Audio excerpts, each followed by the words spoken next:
we have the pre-scientific revolution, featuring the role of ancient master builders and Renaissance engineers such as Leonardo da Vinci. The second revolution is the Industrial Revolution, which started as early as the 18th century throughout 19th century, where civil and mechanical engineers changed from practical artists to the scientific professionals. In the century before the World War II, the second industrial revolution took place and saw chemical, electrical and other science-based engineering branches developing electricity, telecommunications, cars, airplanes and mass production. The fourth revolution is certainly that of the information technology, where the convergence of microelectronics, computers and telecommunications are driving us into the knowledge economy.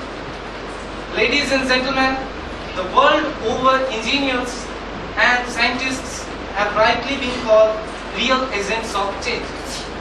Science is rapidly changing the way we live, work and play, and we realize how our life is being made easier to do. Engineers create technology, and modern engineering has both physical and human dimensions.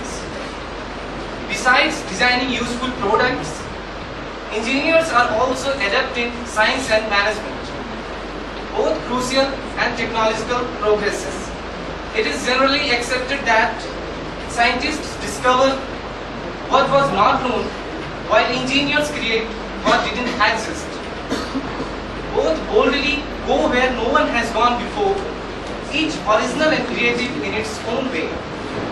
In creating technology, however, engineers do not merely invent innovation, which includes the whole process, from discerning the need for an invention to bringing the new idea of change, design and production to large-scale use and economic return, has a broad perspective that requires both technological intelligence.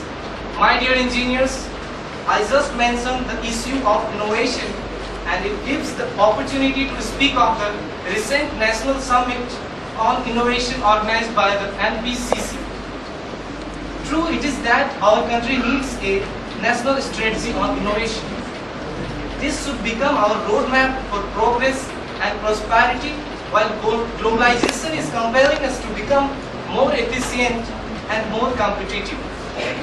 In view of several drawbacks which could hamper sustainable economic growth in the years to come, our engineers have to pull up their sleeves and play a more proactive role.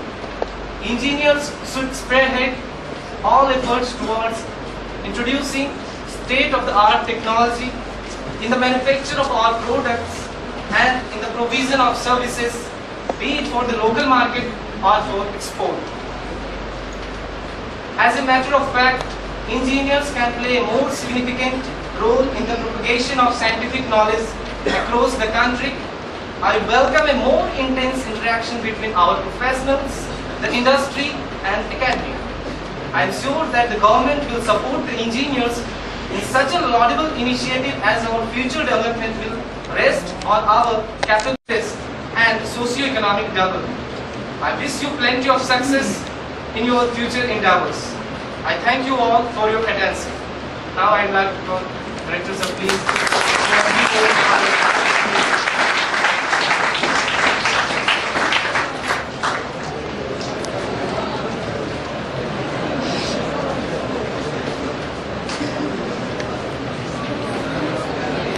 Ankit, call in my